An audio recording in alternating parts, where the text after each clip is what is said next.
എന്റെ കാര്യത്തിൽ തന്നെ പൂർണ്ണമായിട്ട് 100% ഉറപ്പ് അയാൾ എനിക്ക് ഇഷ്ടമല്ല എന്ന് മനസ്സിലാക്കിയിട്ട് പോലും പിന്നെ അയാൾ ടച്ച് ചെയ്തുകൊണ്ടിരിക്കുക.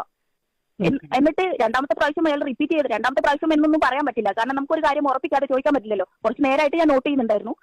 ഞാൻ പയ്യന്നൂർ റെയിൽവേ സ്റ്റേഷനിൽ പയ്യന്നൂർ ബസ് സ്റ്റാൻഡിലേക്കുള്ള ബസ്സിലായിരുന്നു. അത് നല്ല രസമായിരുന്നു ബസ്.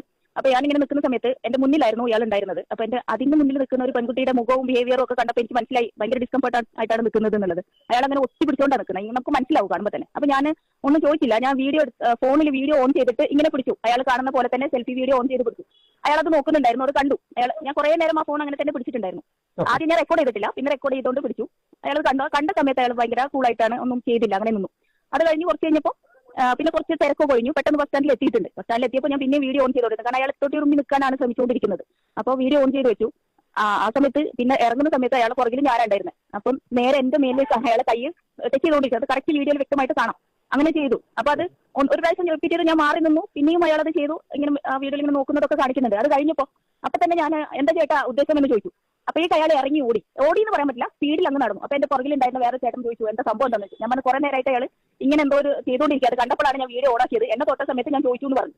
പക്ഷെ അയാൾ പെട്ടെന്ന് ഇറങ്ങി നേരെ അങ്ങ് നടന്നു തുടങ്ങി. പിന്നെ അയാൾ പുറകെ ഒന്നും പോയില്ല. രണ്ട് വീഡിയോ ഉണ്ടായിരുന്നു, അത് രണ്ടും കൂടെ ചെറിയ ഷോർട്ട് ആക്കിയിട്ട് എഡിറ്റ് ചെയ്തിട്ട് സൊസൈറ്റിയിൽ ഇനി നിങ്ങൾ പറയൂന്ന് പറഞ്ഞിട്ട് ഒരു വീഡിയോ പോസ്റ്റ് ചെയ്യാണ്ടായത്. ഞാൻ അത് കഴിഞ്ഞ ഉടനെ ബസ്സിൽ നിന്ന് ഇറങ്ങിയതിന് ശേഷം വടകര പോലീസ് സ്റ്റേഷനിലുള്ള എനിക്ക് പരിചയമുള്ള പോലീസ് ഉണ്ട്, അവരെ വിളിച്ചു. ഞാൻ ഇങ്ങനെ ഒരു സംഭവം ഉണ്ടായിട്ടുണ്ട് എന്ന് പറഞ്ഞു. അപ്പോൾ ആളുടെ ഡീറ്റെയിൽസ് നമ്മുടെ ഡീറ്റെയിൽസ് എങ്ങനെ കിട്ടാനാണ്, ഞാൻ വീഡിയോ എടുത്തിട്ടുണ്ട്, ഞാൻ എന്തായാലും പോസ്റ്റ് ചെയ്യാൻ പോവാ, കാരണം വീഡിയോ ചെയ്യുന്ന സമയത്ത് അയാൾ കണ്ടിട്ടുണ്ടായിരുന്നു. അപ്പോൾ ഞാൻ വീഡിയോ പോസ്റ്റ് ചെയ്യാം. എന്നിട്ട് ഞാൻ അതിന്റെ അടിയിൽ അയാൾ പറഞ്ഞ ഡീറ്റെയിൽസ് എന്തെങ്കിലും കിട്ടാൻ നോക്കാമെന്ന് പറഞ്ഞു. അപ്പോൾ ഞാൻ പറഞ്ഞു ഞാൻ അടിയിൽ ഡിസ്ക്രിപ്ഷനിൽ ആഡ് ചെയ്യാം, ആളെ കുറിച്ച് എന്തെങ്കിലും വിവരം കിട്ടുന്നവരുണ്ടെങ്കിൽ അറിയിക്കണേ എന്ന് പറഞ്ഞിട്ട് അങ്ങനെയും കൂടെ ആഡ് ചെയ്തിട്ടാണ് ഞാൻ ആ വീഡിയോ പോസ്റ്റ് ചെയ്തത്. ഇന്നലെ ഞാൻ പിന്നെ റിയാക്ഷൻ വീഡിയോ ഇടുന്നത് പോലെ ഒരു വീഡിയോ ഇട്ടു, അതിനൊരു മറുപടി പറയുന്നത് പോലെ, അല്ലാതെ എല്ലാവരുടെയും എതിരെ പറയാൻ പറ്റില്ലല്ലോ നമുക്ക്. ഇത് കാണിക്കുന്നത് ഇയാൾ ഇതൊരു പാറ്റേൺ ആയിട്ട് കണ്ടിന്യൂ ചെയ്യുന്നുണ്ട് എന്നുള്ളതാണ്. എന്ന് വെച്ച് കഴിഞ്ഞാൽ അയാളുടെ ബിഹേവിയറിൽ നല്ല പ്രശ്നമുണ്ട്. ഇതൊരു മെയിലിന്റെ നോർമൽ ബിഹേവിയർ അല്ല, ഇൻസ്റ്റിങ്ക്റ്റും അല്ല, ടെംപ്റ്റേഷനും അല്ല, പിന്നെന്താ അൺകറക്റ്റഡ് ബിഹേവിയറാണ്. സൈക്കോളജി പറയണതേ unchallenged behaviour become repeated behaviours. നമ്മൾ എന്താ ചെയ്യേണ്ടത്, ഞാൻ ഇന്നലെ ആ വീഡിയോ എടുത്ത് അയാൾക്കത് പ്രശ്നമല്ല എന്ന് അയാൾ മനസ്സിലാക്കിയിട്ട് വീണ്ടും അത് റിപ്പീറ്റ് ചെയ്തത് കണ്ടിട്ട് ഞാൻ ആ വീഡിയോ പോസ്റ്റ് ചെയ്തതിൻ്റെ ഉദ്ദേശം എന്താണെന്ന് വെച്ചാൽ ഇത് മാക്സിമം ആളുകളിലേക്ക് എത്തിക്കുക.